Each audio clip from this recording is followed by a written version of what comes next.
Living on the rails during the Great Depression should have killed millions. No money, no home, no GPS, no weather apps.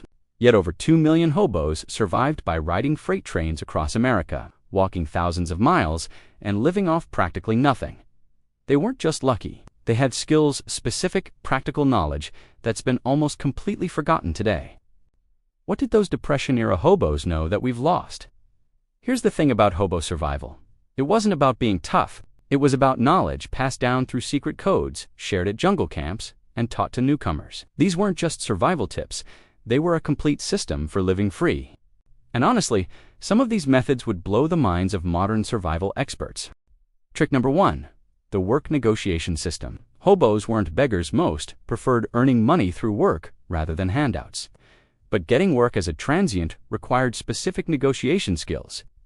When approaching a potential employer, look for specific signs. Well-maintained property indicated someone who valued work quality and would pay fairly. Rundown property suggested either poverty or stinginess. Never go to the front door that marked you as a beggar. Always go to the side or back door where working people entered. The opening line followed a formula. I'm passing through and looking for work. Do you have any jobs that need doing? Never negotiate payment up front. Do the work first, do it well, then accept whatever payment was offered. This built trust and often resulted in better payment than haggling would have achieved. Work harder and longer than expected. If asked to stack firewood, stack it neatly and sweep up the bark pieces. The goal was exceeding expectations, so the employer would hire the next hobo who came through. Trick number 2, the Grease Can Survival Fund. Every restaurant, diner, and butcher shop produced something incredibly valuable that they literally threw in the trash. Cooking grease and fat trimmings. Smart hobos knew this stuff was survival gold. Cooking grease served at least 5 critical survival functions. First, it was food. Pure fat contains about 9 calories per gram, more than twice what carbohydrates or protein provide. A tablespoon of bacon grease gave you 115 calories of slow-burning energy. Second, grease waterproofed everything. Rubbed into leather boots, it kept feet dry and prevented frostbite. Applied to canvas bags or jackets, it created a water-resistant coating that could last weeks. One old hobo showed me boots he de-maintained for 8 years, using nothing but restaurant grease applied every 2 weeks. Third, it was the ultimate fire starter. Even damp wood will burn if you coat it with grease first. Hobos would collect grease in small tin cans, and just a teaspoon smeared on kindling would start a fire in rain, snow, or wind. Fourth, it had medicinal uses. Rubbed on chapped skin or minor burns, animal fat promotes healing and prevents infection. Mixed with ashes from a campfire, it created a crude but effective soap for washing hands and preventing disease. Fifth, it could be traded. In hobo camps, a can of clean cooking grease had real value. You could trade it for other supplies, information, or favors. Most restaurants were happy to give away their waste grease if you asked politely and offered to dispose of it for them. Trick number 3. The cash system. Hobos couldn't carry everything they needed all the time. A full pack slowed you down and made you a target for thieves. So they developed a sophisticated cash system, hiding supplies along their regular routes for future use. Along frequently traveled routes, experienced hobos would bury or hide supplies in waterproof containers. These weren't random spots. They were carefully chosen locations that were memorable but not obvious. Under specific railroad bridge supports, beneath particular large rocks. Inside hollow trees near mile markers, glass jars with metal lids worked well for dry goods. Tin cans, sealed with wax-protected matches and paper money. Some hobos used old ammunition boxes, which were completely waterproof and nearly indestructible. What went in the caches? Non-perishable food, like dried beans, rice, or hardtack.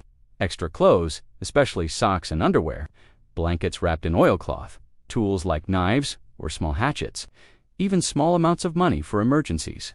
One hobo maintained 15 different caches along a route between Chicago and New Orleans, spacing them about 100 miles apart. The genius was in the marking system.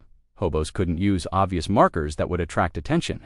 Instead, they used natural memory aids combined with subtle signs.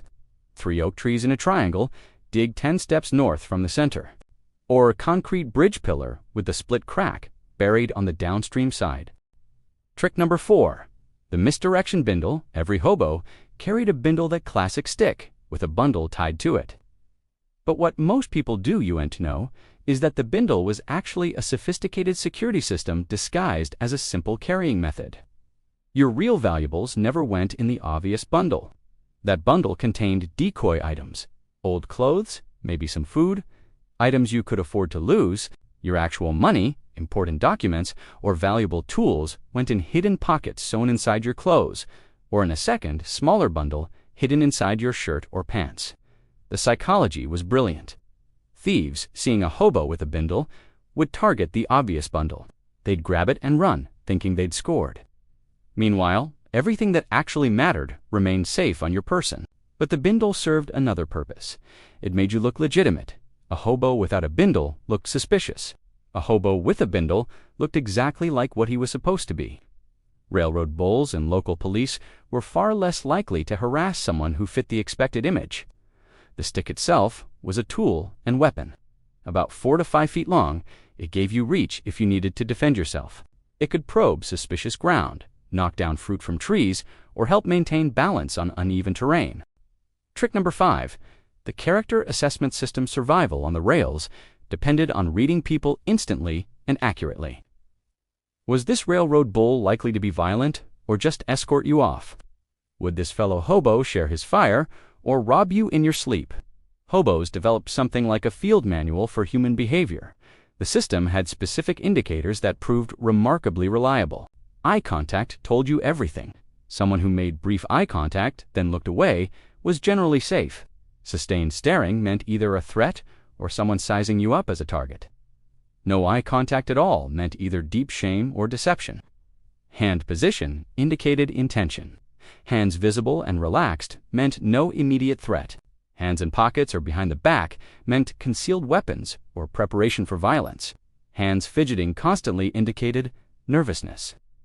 The real masters could read occupations and social class instantly. Calluses on hands indicated manual labor, usually meaning someone who understood hard work and struggle.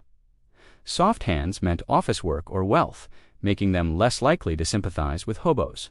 Hobos developed specific approaches for different personality types. Meeting an aggressive railroad bull, show submission immediately, hands visible, eyes down, apologetic tone. Meeting a sympathetic housewife, show dignity and politeness.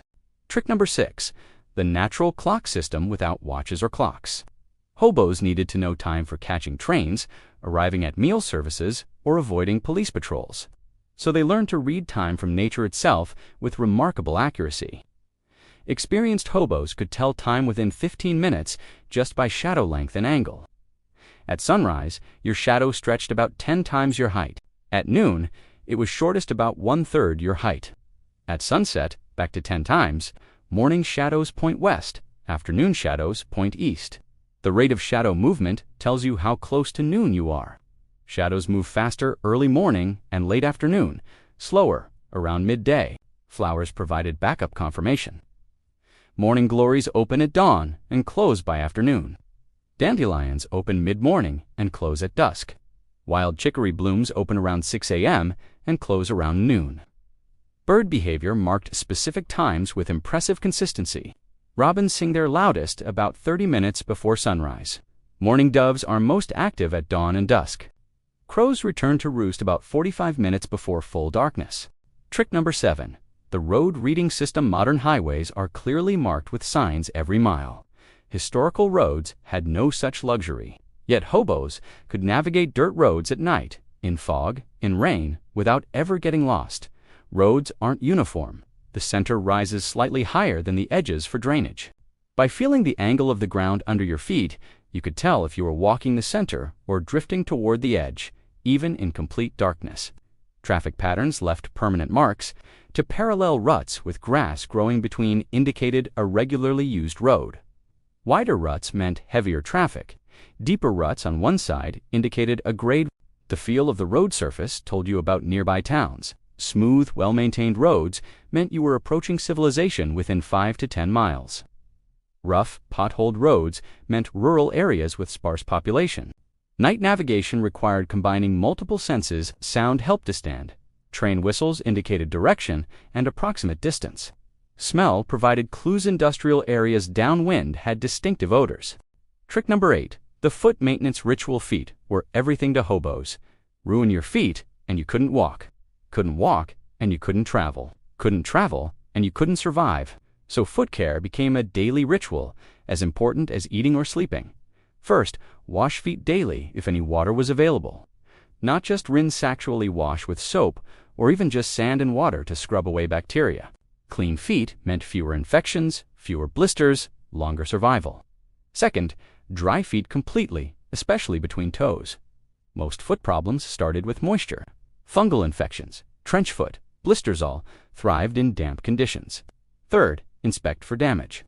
Check every toe, every callus, every potential blister. Catch problems early, and they're manageable. Ignore a small hot spot today, and tomorrow you've got a blister that stops you from walking for a week.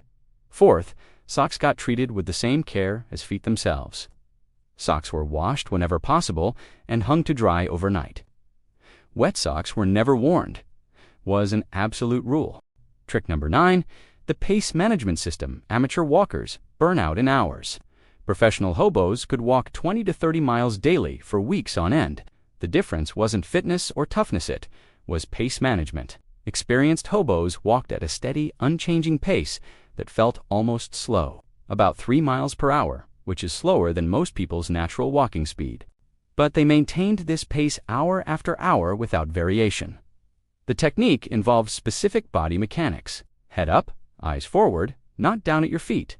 Arms swinging naturally in opposition to your legs. Breathing synchronized to steps. Inhale for 3 steps. Exhale for 3 steps. The rest schedule was critical. Every hour, stop for exactly 5 minutes, long enough to let your muscles recover slightly, but not long enough for them to stiffen up. After 4 hours of walking, take a 20-minute break. After 8 hours, stop for the day if possible. Trick number 10. The newspaper insulation method. Most people see old newspapers as garbage. Hobos saw them as life-saving insulation that could mean the difference between surviving a freezing night and dying from hypothermia. Here's how this worked.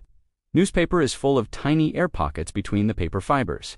These pockets trap heat, just like expensive synthetic insulation.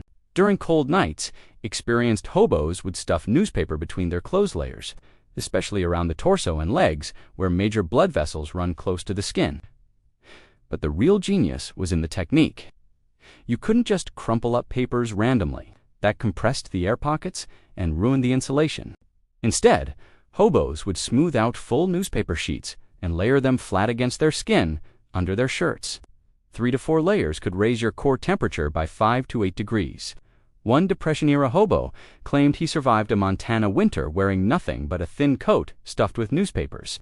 He'd replace the papers every few days as they got compressed or damp. The papers were free from trash bins, weighed almost nothing when dry, and you could find them in every town. The trick extended to sleeping too. Hobos would line their sleeping spots with thick layers of newspaper underneath them. The ground sucks away body heat faster than cold air does, especially concrete or frozen earth. A 6-inch thick newspaper mattress provided remarkable insulation from below. Hobo survival wasn't about luck or toughness. It was about specific, practical knowledge refined over generations. Newspaper insulation, grease collection, cash systems, misdirection bindles, character assessment, natural clocks, road reading, foot maintenance, pace management, work negotiation. These weren't just survival tricks. They were a complete lifestyle system that kept people alive and moving during America's hardest years. Most of this knowledge has vanished as the last Depression-era hobos died. But the principles still work. Observation, discipline, resource maximization. These ideas are timeless. Hobos weren't just surviving, they were thriving on their own terms, using nothing but ingenuity and accumulated knowledge. The hobo way of life is mostly gone now, replaced by modern infrastructure and social services. But their tricks remain valuable for anyone interested in self-sufficiency, survival skills, or understanding how humans adapt when circumstances demand it. Stay resourceful, folks.